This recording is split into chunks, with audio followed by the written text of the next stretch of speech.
So when we are doing this work, Yeah. we literally are rewriting a story that we've had going on for a number of years. When we get down to the piece where we're looking at it from a different perspective, and we see that what we were originally believing is not true, and we see that it's us doing it to ourselves. Now Yeah. we've rewritten that story. That is a revision.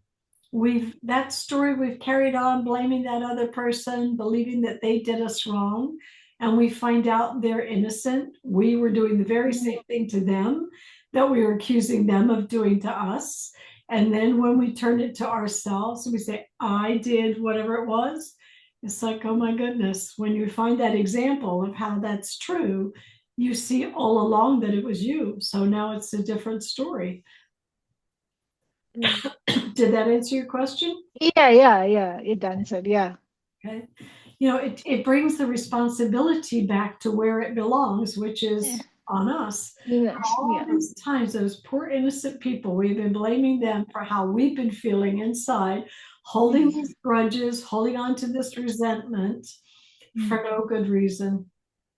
It's just a story. That's all it is a story we've got going on. We wrote the story.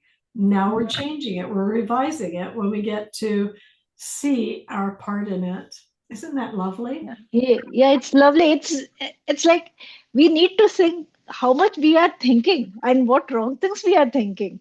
That's right. That awareness. And the Yeah. more we do this, the more we do this, the more it will become a habit inside to to not go there anymore, to not blame someone else anymore, Mm. but to find out what was I just believing about myself in that moment, and then immediately take it to inquiry. And if anybody has a newer iPhone and loads ChatGTP on it, you can actually tell ChatGTP to facilitate you on a particular belief you've got going on using the work of Byron Katie. And I've done it, and it will ask me the 4 questions, and then we'll get to the turnarounds. And I have to tell it sometimes, slow down, you're going too quick. Just wait for me to meditate on this and find my answers. I'll tell you when to move on. So it says, I'm sorry, I'll pause, kind of thing. It's brilliant. So you don't need just to meet this week, and you can get the worksheets off thework.com, and you can do a worksheet on your own, or just follow this process that we're doing each week. Ideally, if you make it a daily habit, just like meditation, it will take you much farther along, much quicker. But even doing it this once a week is beautiful. It's just dealing with one thought after another, after another, after another. It's amazing work. I found it to be amazing work. I found it to be really life changing. All the old stories that I had going on about so many different things, so many resentments and grudges I had towards other people. And then when I do this work on it, I'm like, oops, it's all on me. They didn't really say that. That's what I thought I heard, kind of thing. Or no, it was me telling myself these stories. So it's lovely. So let's get started on tonight. Hello, everyone who's joined us. So tonight's topic, is everyone on the call in the WhatsApp group for this? It's the WhatsApp group is I forget what it's called. It's called the Work with Sharon, because I put out there sometimes little verses, and today I posted something about forgiveness, and it's from Byron Katie, and I'd like to just read it. It says, until you can see that there is nothing to forgive, you haven't really forgiven. No one has ever hurt anyone. No one has ever done anything terrible. There's nothing terrible except your uninvestigated thoughts about what happened. And that's what we were just discussing. So whenever you suffer, inquire. Look at the thoughts you're thinking and set yourself free. Be a child. Start from the mind that knows nothing. Take your ignorance all the way to freedom. And it's simply questioning those thoughts that are causing the suffering. That's all. Nobody has done anything to us. It's just the story that we've got about them.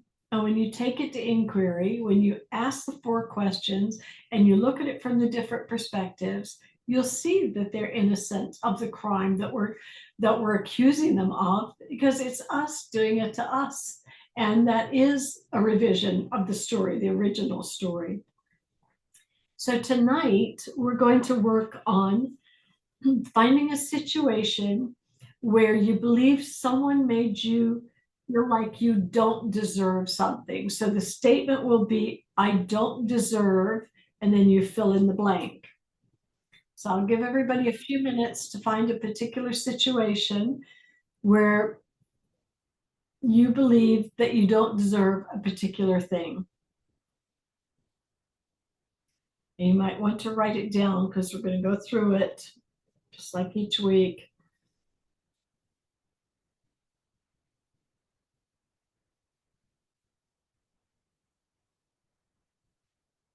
It could be anything. I don't deserve nice friends. I don't deserve a new car, a house, the the raise I want at work. It can it can be anything that you feel that you're believing you don't deserve. I don't deserve a better husband, a better wife. I'm so sorry. Somebody, I'm going to turn that off. Um, I don't deserve the mistreatment from someone. You find your situation where you believe you don't deserve something.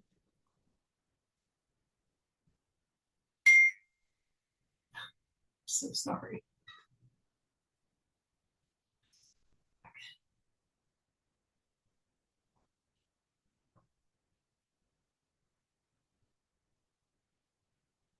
So if by a raise of hands at the bottom under react, if you just raise your hand real quick and let me know, has everybody found a situation where you believe you don't deserve something?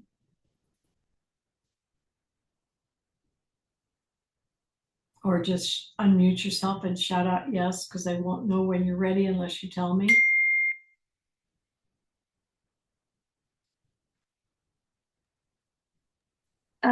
Hi.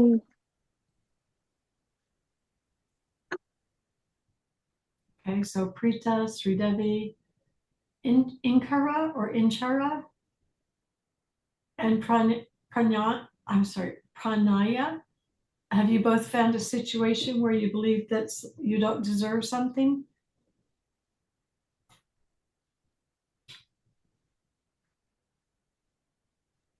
Yes, Sharon. Okay, Yes. thank you. Yes. Thank you.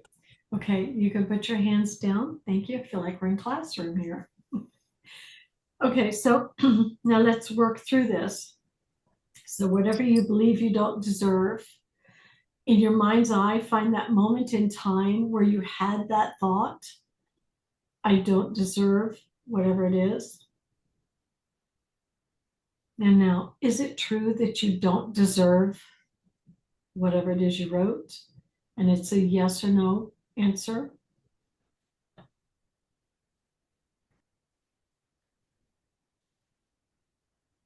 Are you 100% sure you don't deserve whatever you wrote? Yes or no? Now think on this. Are you 100% sure you don't deserve that?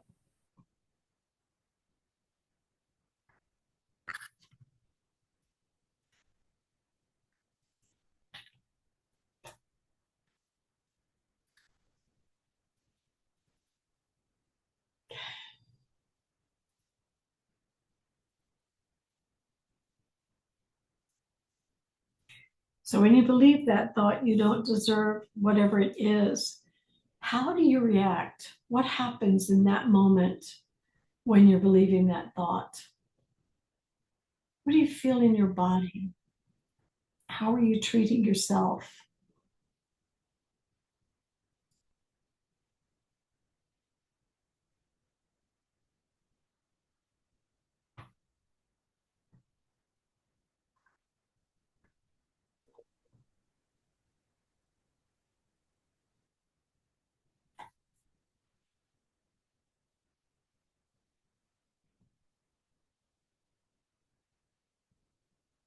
And if there's another person involved, whose business are you in when you believe the thought, you don't deserve that? Are you in your business? Are you in their business? Are you in the divine's business?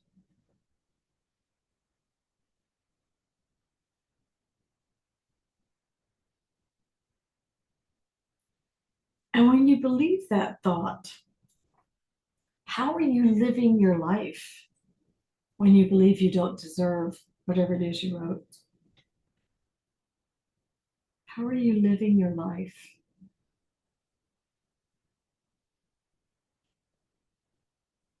Are you shrinking inside? Are you acting small?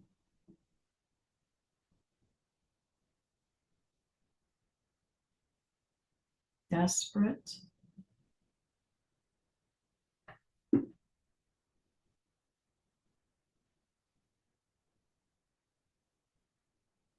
And in what way has believing that you don't deserve that thing, how has that served you? In what way has that served you? Is there another underlying belief underneath that thought that is keeping that belief alive?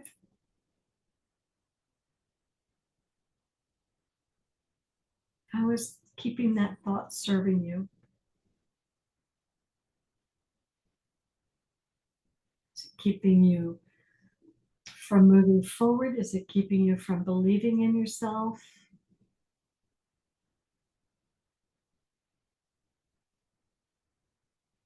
Constant comparison. And we know when we compare ourselves to another or something else, that just leaves us feeling empty, keeps us from recognizing the uniqueness of everybody, and it keeps us from seeing ourselves as whole.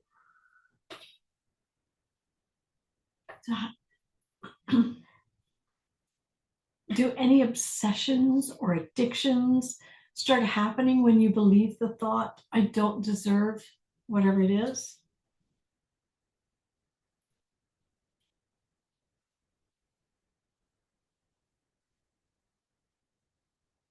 You're alone and you're loving it? Do you turn to food for comfort? Do you obsess about the future? Do you obsess about not getting what you want, not getting this thing that you feel you don't deserve?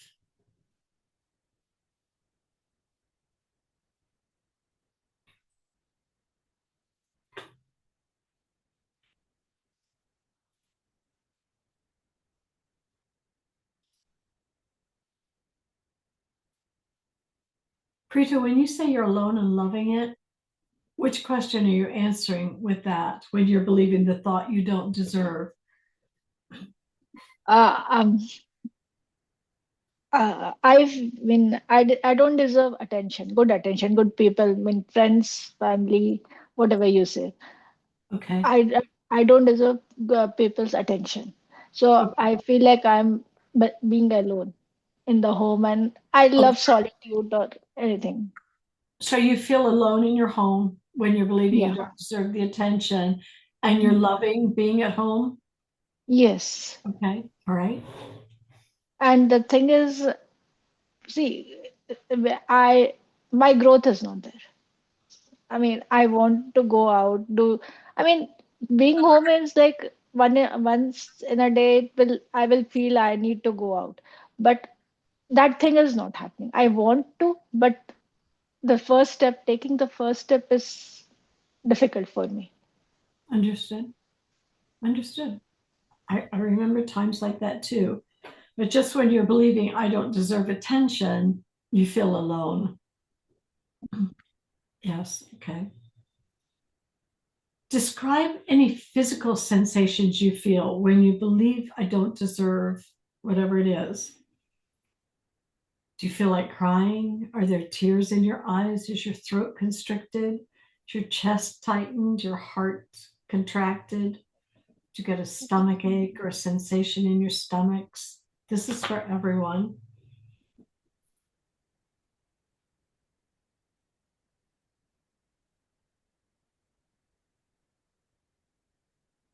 And just notice that. Do the shoulders tense up when you believe that thought, I don't deserve it? Are you holding your body so tightly when you believe that thought?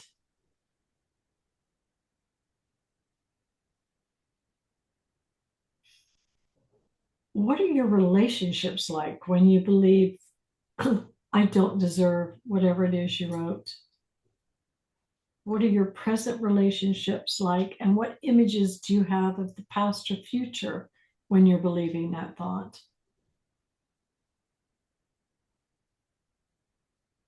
Sharon, I never had close friends, Okay.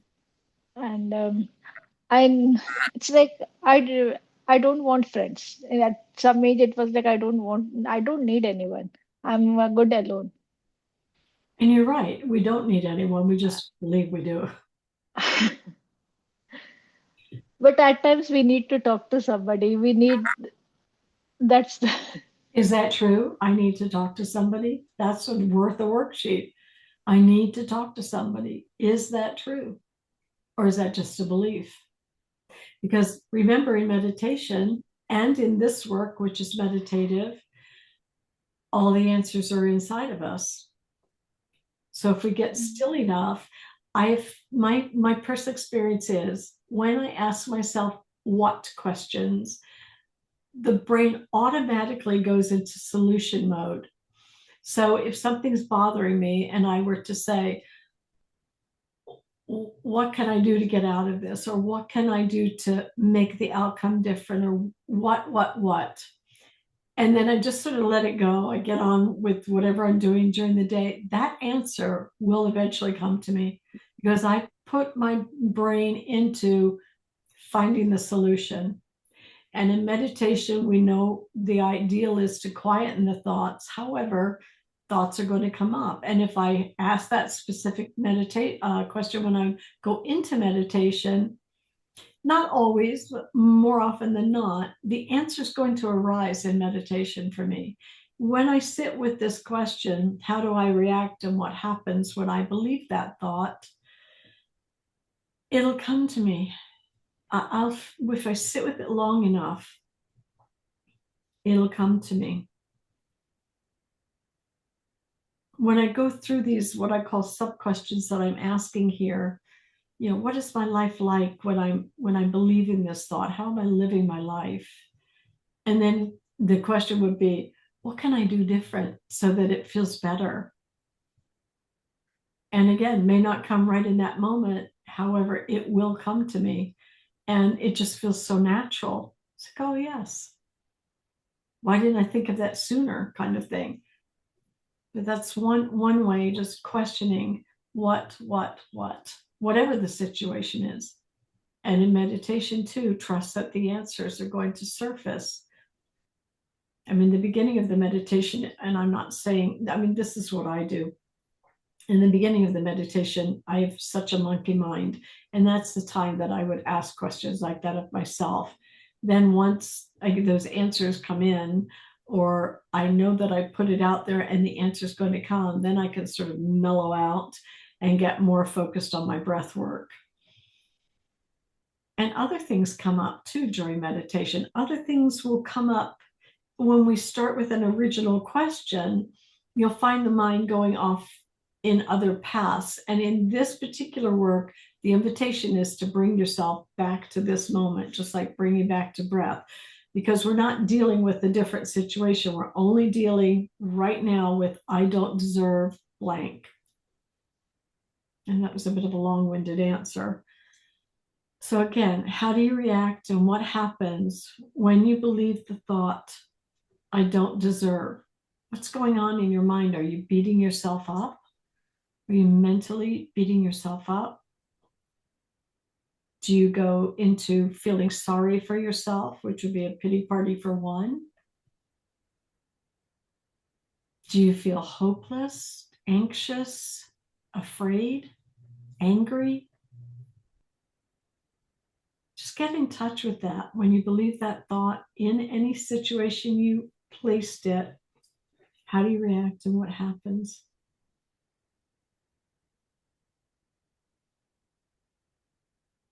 I know for me, there is a tendency to go into that mentally beating myself up. Oh, you should know better. You've done all this work and you should be farther along. And just this attack on myself. And then I get angry because I'm attacking myself. I want to be that perfect me. And I don't, we're already perfect. We're already perfect.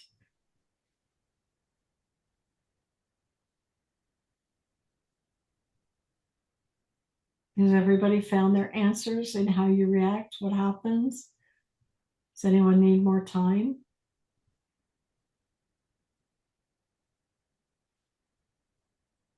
I don't know if you don't respond.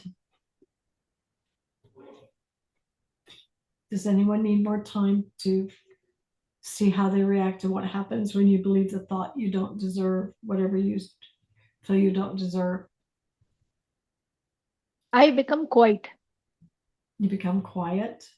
Yeah. I just get rid of that thought or a situation like watching favorite movie.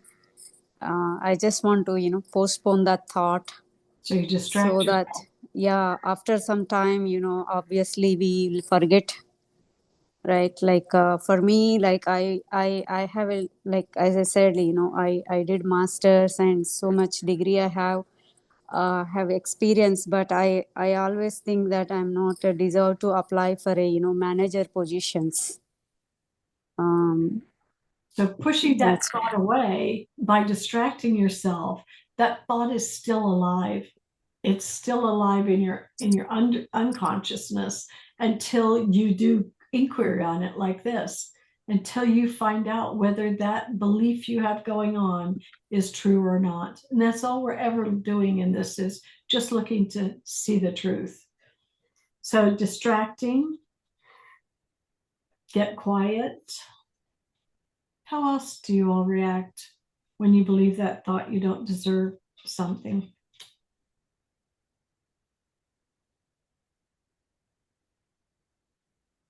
Do you put yourself down in your mind, or do you build yourself up? Do you treat yourself as inferior?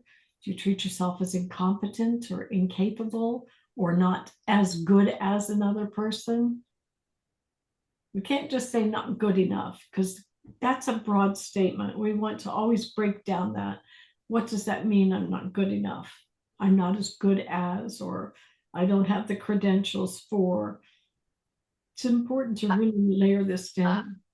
I feel I'm introvert. Okay. Do you have proof that you're introverted? We always look, I where's my proof? Where's my proof I am what I'm saying I am? Everything is a question mark. Every how belief. to get the answers.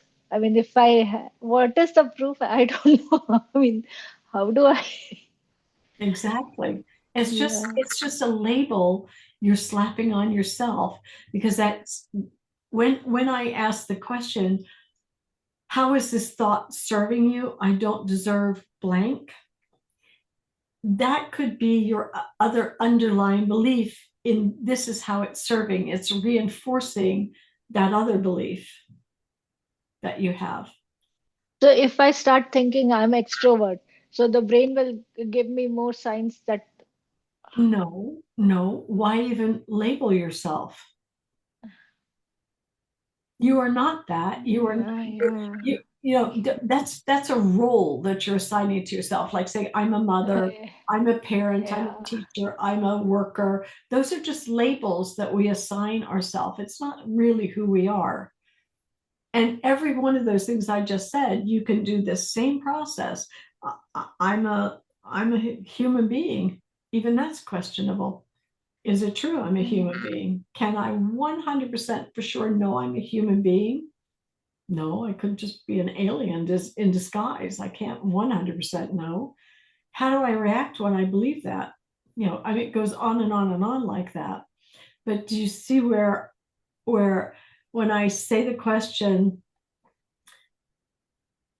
what do you what do you get when you, or sorry, how is that belief serving you? I don't deserve blank. And then I say I'm an introvert or an extrovert. So that's how that belief is serving me. It's fueling that belief that I'm either an extrovert or an introvert. So I would take that to inquiry as well. I'm an extrovert, I'm an introvert. See if that's even true.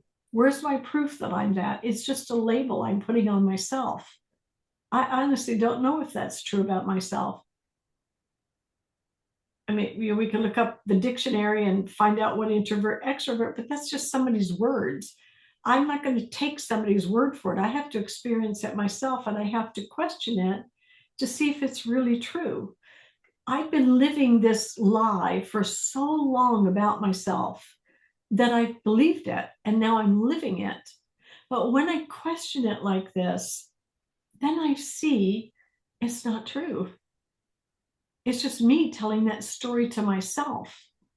I'm the one who's putting me in the box. Does this make sense? Is everybody understanding this? Yes, no, maybe, I don't know. Kind, maybe not completely, I can say. That's all right. And that's fine. It's just it's a practice. This is all this is a practice, just like No, meditation. but Sharon, like it's also like sometimes, people might have told us many times, and then, relatively, Exactly. right? It's like introvert, Exactly. extrovert, everything is relatively, right? Like Yes. people used to tell me that I don't have a good communication skill, I cannot manage the team, right? So Yep. You that's believe how it. it was uh, happened in previous years, right? Like two, 3 times, and then that's how the belief kind of, Absolutely. formed. Right? Absolutely. I had the same experience. My mother said to me, I would never amount to anything. And I spent a good portion of my life proving her right instead of proving her wrong, instead of, and didn't even have to prove anything to her, to be honest with you. But that belief stuck. And so I would attract things that would keep me small and that would keep me caged rather than saying, that's your belief, not my belief. I'm this wonderful human being who can do miraculous things when I put my mind to it. And absolutely, and that goes back to what I refer to as childhood traumas. When we hear those repetitive things over and over and they begin to stick when we're young, then life will keep giving us things that will reinforce it. It could be in school, when we get into the workforce, when we get married, different things will reinforce those beliefs. Once you start questioning it, at least my experience has been, I've been doing this since 2012, and I mean daily, and just questioning and questioning and questioning and questioning. And what happened when I take it back to what is my earliest memory, or you take it back, which you just explained your parents, when you take it back to that earliest memory and you ask yourself, in that situation, what was reflected back to me? What additional beliefs did I take on about myself? It could be I'm not smart. Whatever it is that comes up for you, whatever is reflected back to you in that moment, that's another belief that took root in addition to the other belief. And these are so subtly running our lives.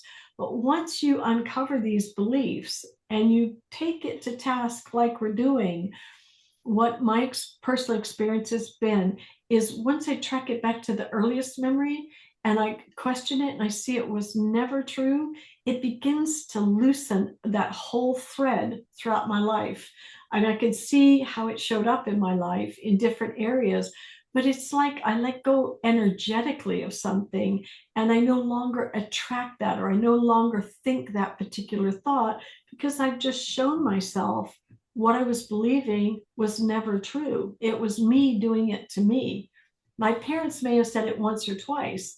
I've said it 1,000 times, 100,000 times to myself. So I keep reinforcing it. I keep reinforcing it. But once I understand it's me doing it to myself, then it begins to dissolve and new things, better things are attracted into my life because that energy of that old belief no longer exists. Now, I want to clarify that when we're newly doing this work, you may get triggered again and again and again, and that's fine. Look forward to being triggered. I'm willing to experience feeling like I don't deserve whatever. I look forward to it and I'm willing to. Why? Because I can now take it to task again and see where I'm still arguing with the truth, which is this old belief I have going on. And the reality is, it's not true, and it never has been true. When it's been long in our life, I'll admit for me, it took a little longer to loosen it up. I have seen radical changes in my own life. My husband has seen radical changes in my life since he's seen me doing this work. In fact, he wishes he had started it at the same time as me. And that I take as quite a compliment. So it's just doing this over and over and over again. Any little belief like that, write it So down. do we need to put a opposite affirmation and keep No, telling because that? no, we're gonna work. Let's finish working through this. So in that same situation where whatever happened and you're believing I don't deserve whatever, now who or what are you without that thought? Like you never had that thought. Who or what are you in that moment without that thought?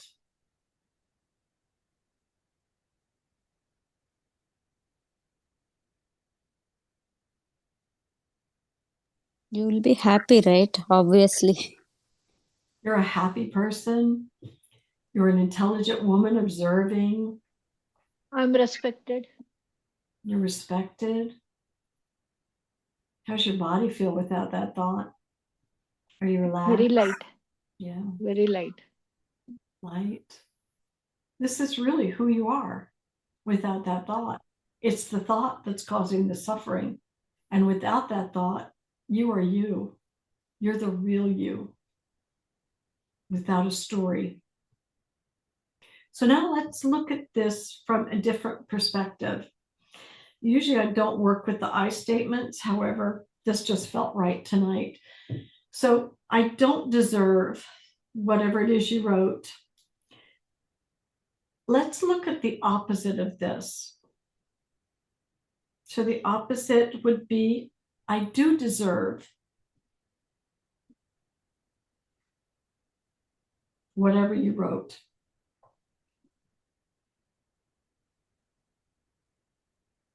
Turn the whole thing around.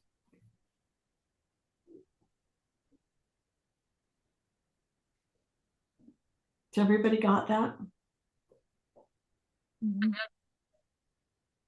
And so find one example of how you do deserve the opposite of what you wrote. I do deserve respect. I do deserve freedom, attention, to be loved, whatever you wrote. I do deserve. And find one example of how that could be true.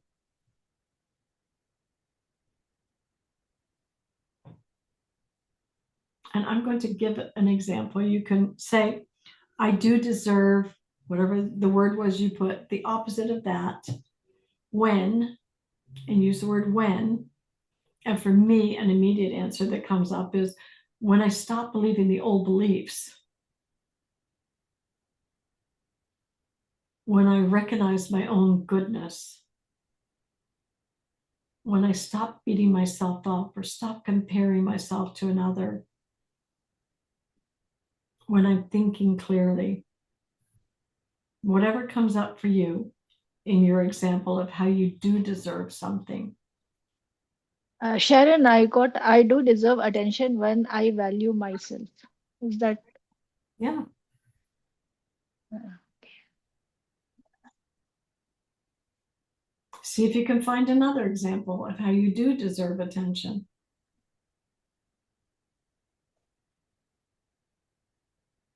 And you can try because at the end of it.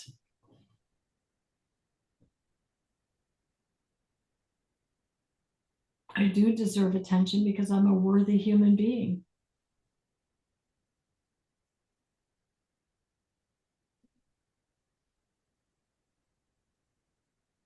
Is everyone finding their example? Is anybody stuck?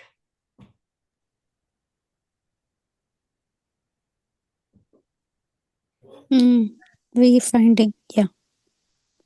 Okay, thank you.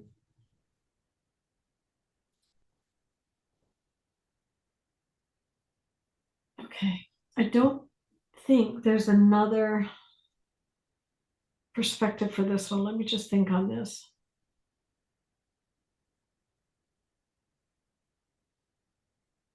Sometimes you can do my thinking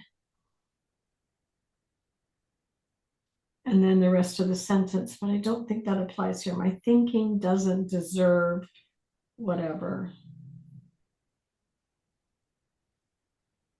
My thinking doesn't deserve. We could try that one. Let's try that one. So my thinking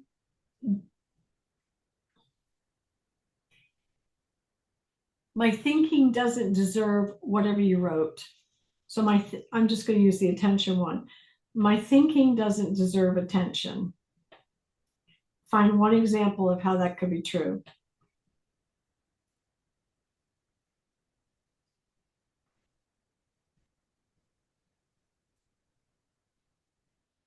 Right away for me, what comes to my mind, my example, my thinking doesn't deserve attention when it's belittling me or putting me down. My thinking When doesn't. I'm angry with myself. Yeah. Well, when you're angry, there's something underneath anger. There's a belief about oneself under anger. It's usually some form of not enoughness. My thinking doesn't deserve attention, or whatever your topic is that you've chosen. Either finish it with because or when. When I don't choose myself, when I don't prioritize myself. Yeah, that could be one example, absolutely. Is that your thinking in the way? Okay. Can everybody else find an example of my thinking doesn't deserve whatever you wrote? Because this is all this is about our thoughts. It's those thoughts that are causing the suffering.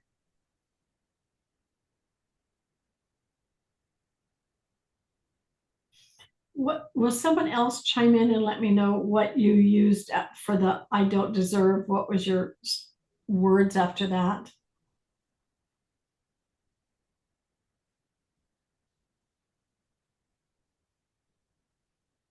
Don't be shy, ladies. There's only peace here. Nobody's judging.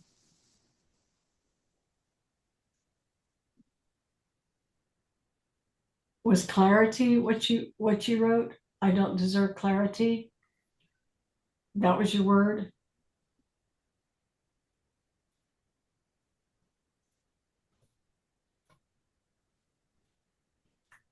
So then that would be my thinking doesn't deserve clarity. Now that's an interesting one. Your thinking actually does deserve. Okay, my thoughts don't bring clarity. Okay, my thoughts don't deserve clarity when they're blocked.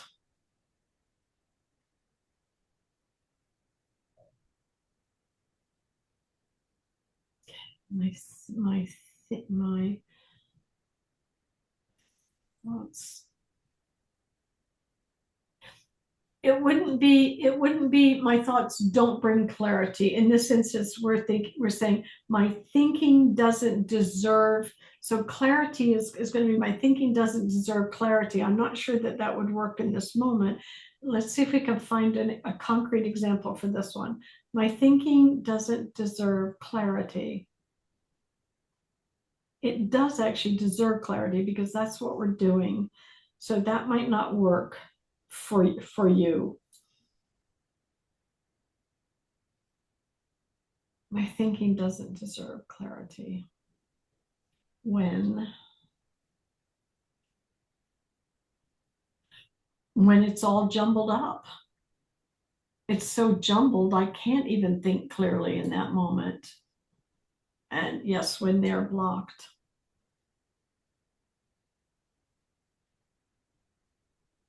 Okay. Any other thoughts? Any questions? We're finished with this exercise for tonight.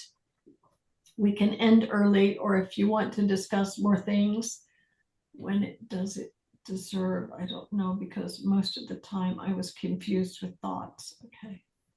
What does it deserve? Well, your thinking does deserve clarity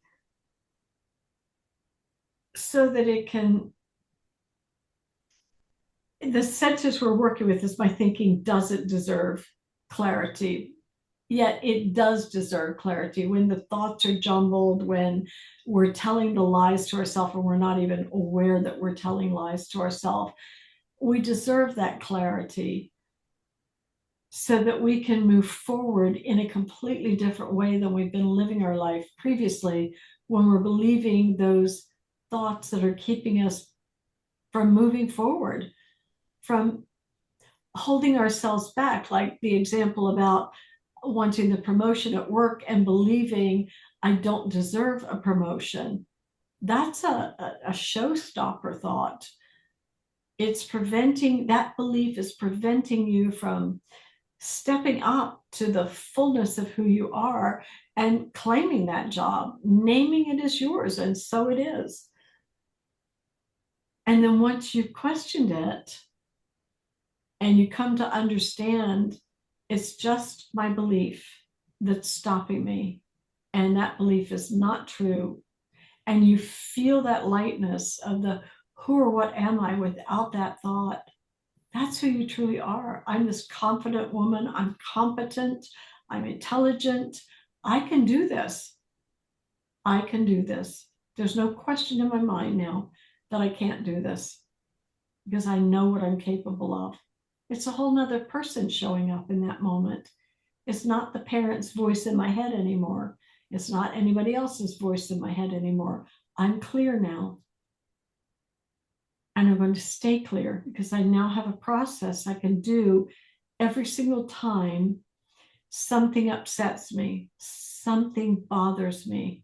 That means you've got a thought that needs to be questioned, a story going on that needs to be questioned to see if it's real, if it's true. And if we're blaming somebody else for how we're feeling, it's my boss's fault that I'm not getting promoted. It's my colleague's fault, or whatever your situation is. That's a story, and that's us pointing the finger of blame outside of ourselves instead of taking the responsibility for it. I'm the one telling myself this story every single time. And I just need to get it out of my head and onto paper so I can see it. I need to see how I'm reacting when I believe this thought. How am I treating myself? How am I treating the other person? What can't I do when I'm believing this? Is that thought giving me peace or stress in my life? Can I find one peaceful reason to keep this thought? I've never been able to find a peaceful reason to keep these thoughts that are holding me back.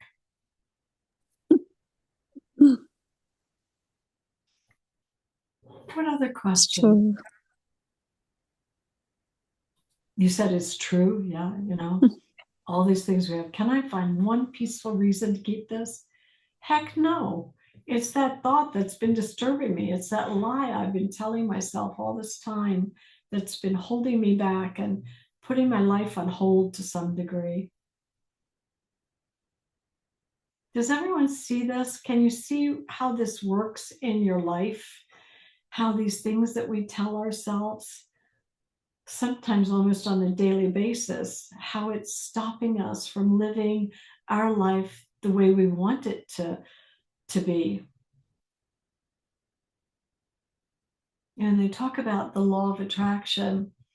I listened to Abraham Hicks. You might be familiar with Abraham Hicks. I've been listening to them for almost 30 years now. One of the things that they talk about is the 16-second concept. And it's if you could hold a pure thought for 16 seconds and you feel it, this is what I want. I want that promotion. I see myself getting the promotion, and you get all the visualization behind that. What does your office look like now? What does your desk look like? I want attention.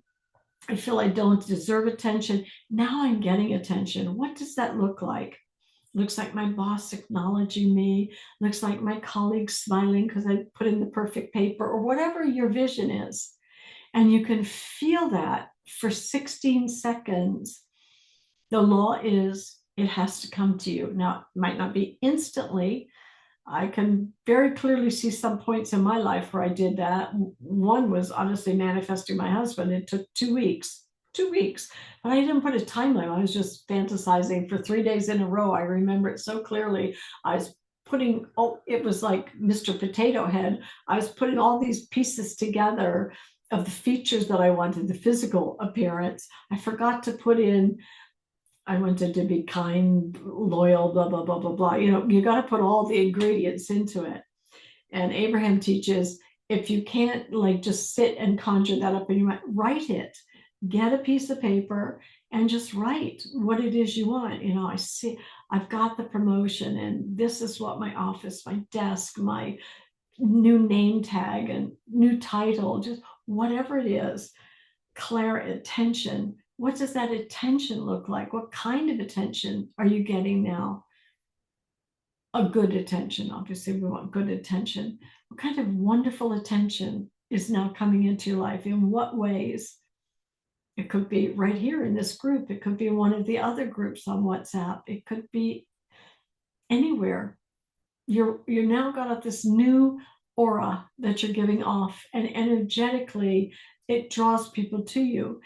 Think of the masters that you really admire and what qualities they have, and you're sort of drawn to them like a moth to flame. It isn't anything that they're necessarily doing, but it is the energetic field that they're giving off that's invisible, and yet it is the moth to flame kind of energy.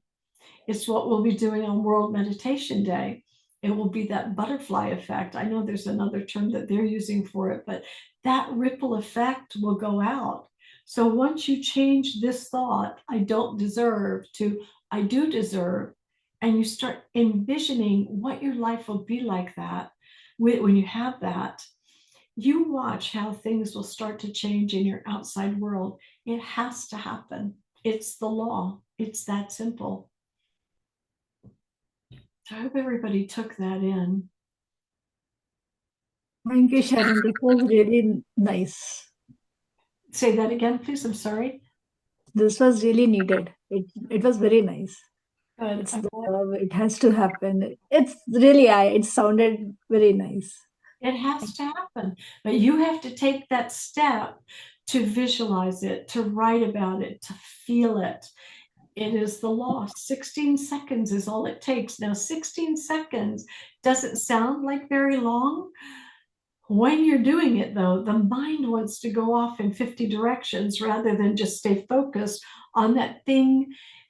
It's not that writing will bring more clarity, it's that writing will slow it down so you can reach that 16 seconds, because you're going to write in detail what everything looks like. So you're working on the opposite of what you deserve. So it's going to be, I do deserve whatever it is. And then what does that look like when you have that? Describe it in great detail. So the writing slows it down, keeps your thoughts from going off in many different directions, and you begin to feel it. It's so marvelous. And then just let it go. No attachment, no, oh, it has to happen in 1 week or 5 days. You just let it go. It will happen. And for me, I imagine it 3 days in a row. 2 weeks later, I was at someone's house for this meeting, and my husband, this man, walks in and he participates in the evening. I don't see him again for a while. He sends out notes to everybody that went to that event. Hey, I'm having a barbecue at my house. Bring your own food, bring your own bottle, bring your own chair. So I thought, what kind of person is that? So I went to the the thing, and he was talking to my girlfriend the whole time while we were there. Didn't see him again for a few months later. Went to I went to a meetup group actually at my girlfriend's house, and he and another friend of his showed up to that. There was something I said during the night that caught his attention, and he sent me an email. Hey, this is who I am, blah, blah, blah. Do you want to go kayaking? I've never been kayaking in my life. So sure.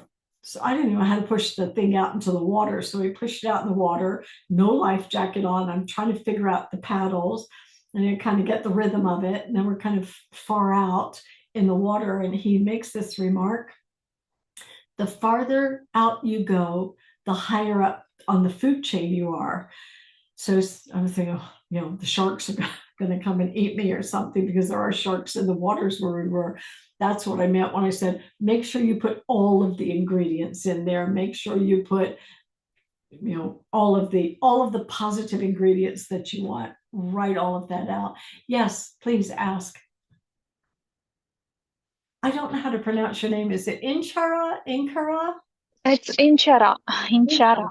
Okay. Yeah, Inchara. Inchara. Actually, yeah, I wanted to ask, like, when we visualize or any like manifest or put more intention, whatever the work we do, it's with our world, right? It is with our thoughts.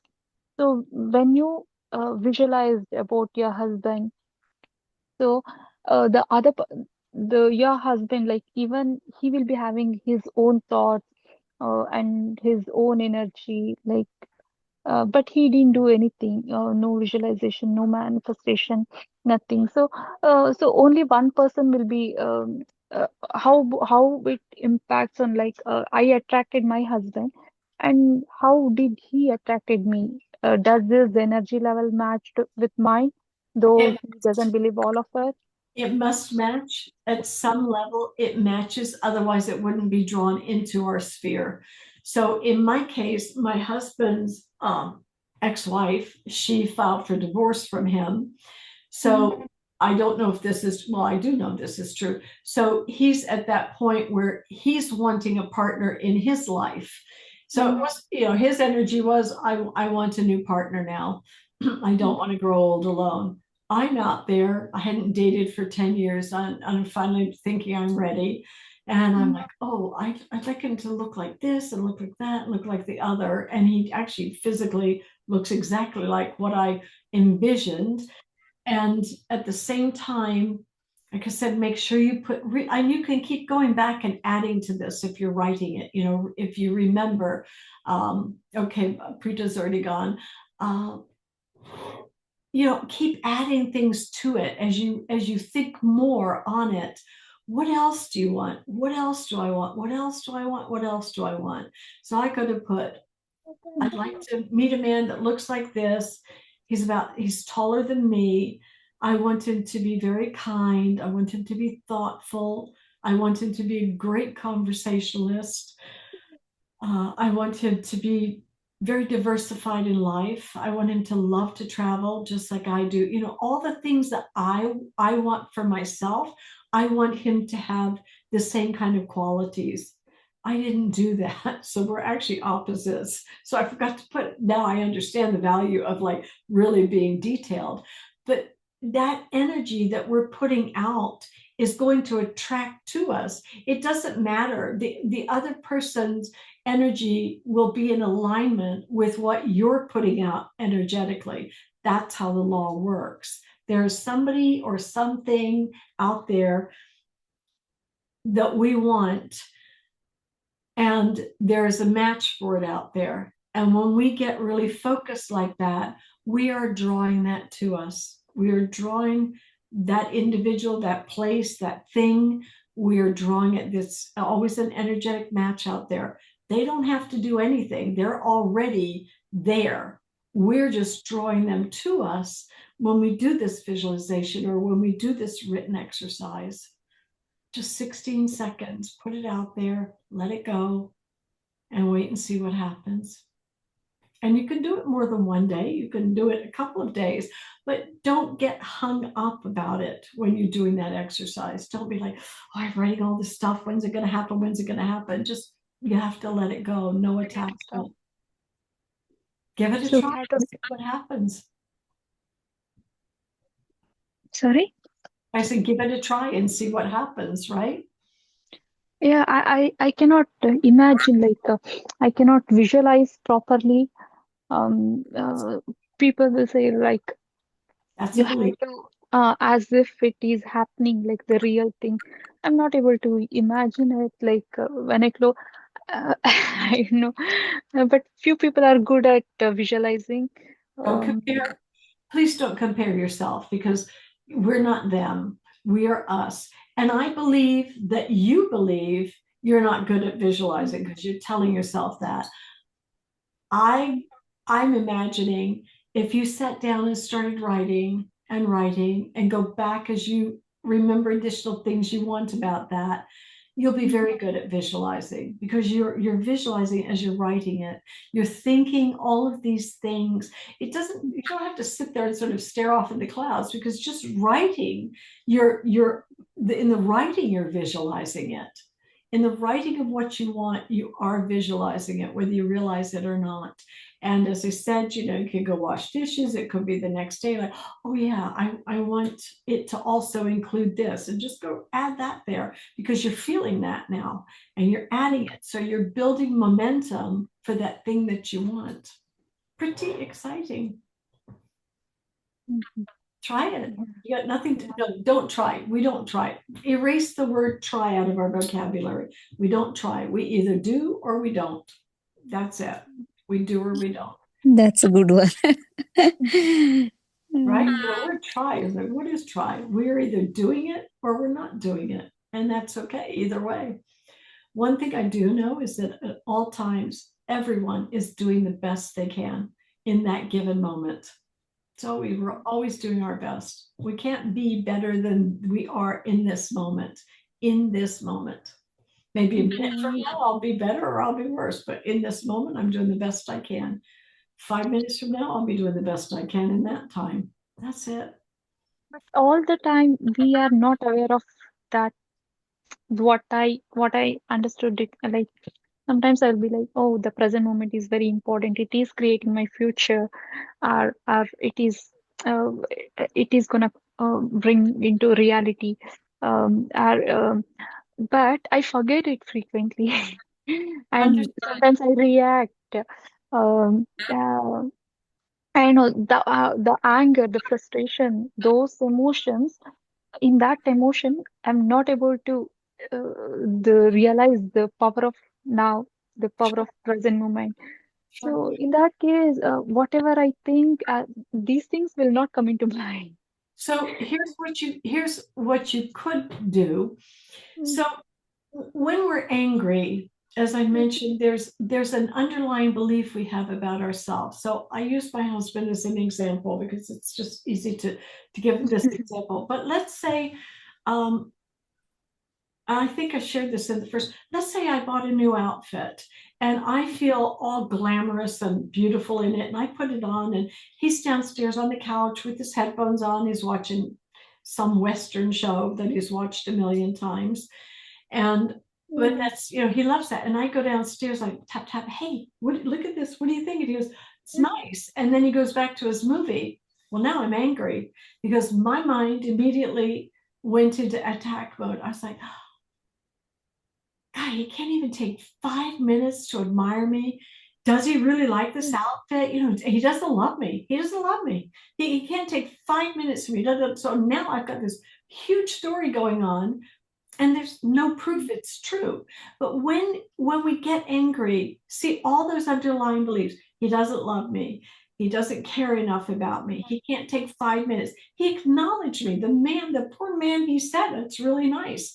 I wanted him to fall on the floor and, oh, kind of thing. But that's not who he is. And I interrupted his movie watching. So I had this big expectation that he would behave a particular way, and it's my expectation. So I set myself up for disappointment. What I can do once I identify those underlying beliefs, he doesn't love me, he doesn't care enough, I'm going to do exactly what we did tonight. I'm going to write down, he doesn't care about me. I'm angry with Frank because he doesn't care about me. I'm angry with Frank because he doesn't love me. Is it true? Can it absolutely know it's true? How do I react, and what happens when I believe that thought? Well, already I shared, I get furious. I calling him all kinds of names in my head. I want to rip the headphones off of his head, and I want to scream and yell at him. I feel frustrated. I feel the tears welling up. Wow, look at all that's happening in split seconds, right? This is me doing it to me, though. Who am I without that thought? I'm chill. Yeah. Said he likes my outfit. I feel great. And honestly, it really doesn't matter what he thinks of my outfit. It only matters what I think of it. So I need to bring Yeah. it back to me. That's all you have to do every time, is just do a worksheet on it. Do a worksheet. Do a worksheet on it. You'll have a But in such moments only the sequence of uh, the old stories will come and related the story. Our mind will be picking such things and make a chain of thoughts and assumptions, expectations. So all of it will add on to our the fire, the wrong pattern of thinking. So in that moment, yeah, after some time, yeah, we may realize, oh, why did we think that? Why did so so it's like a practice, right? The more we practice of this, like work, yes. I mean, putting on everything on paper, or letting go of it, or understanding whatever means awareness. Yeah, I have to. I have been meditating since the last 2024 September, but still, yeah, few things have changed, but still, all the time, I'm not awareful. Yeah, understood. I understand. It takes practice and time. You know, Yeah, we spent a lifetime living these lies in our life, right? From yeah, the time we were children and those thoughts took root, and then law of attraction, because we believed those things unconsciously, law of attraction just kept bringing more fuel to that mm, fire. And so now it's going to take some time. Who knows how long? Everybody is different, but it's going to take time and practice to undo what we yeah, learned, to undo those lies. So be yeah, very, very gentle with yourself, very gentle with yourself. It's mhm, not going to happen instantaneously. Very rare does that happen, that it's an instantaneous thing. Like it happened for Eckhart Tolle, it happened for Byron Katie, a handful of people, it wasn't instantaneous. For the rest of us, we're going to do this process. This has been the deepest work I've ever done, and the most profound, because I had so many beliefs that I wasn't even aware of, so many mm, undercurrents that were running my life, so many energetics that were running my life. I mean, I was molested by my father when I was, I think I was 9 years old. And mhm, as a result, that showed up in so many relationships with men in so many different ways. When mm, I did the work on it, and it took me 5 different times to work that same subject, because I had so much hurt and anger going on, and mhm, horrible beliefs about myself. It was my fault, you did it, da da da da da, all of which was lies, but I believed it. Once I worked through it, I never attracted anybody like that again, ever. It just was like the energy of it was gone. And I didn't realize that mm, until a few years later. And then I noticed, I was like, wow, I'm attracting healthy relationships now. So this is the subtlety of how this works in us. Those those promotions we feel we've been bypassed for will no longer be bypassing us. We will be offered projects, different things, and you won't even be thinking about it. It's just like, yeah, I'll do it. Yeah, I'll do it, because you're a different person now. Once those old beliefs fade away because you questioned, you found out they weren't true. mm, Those, it just fades away. Your whole energy changes. When your energy changes, your outside world changes. You start, it's again the law of attraction. You just begin attracting the things you do want into your life. And it is pretty miraculous.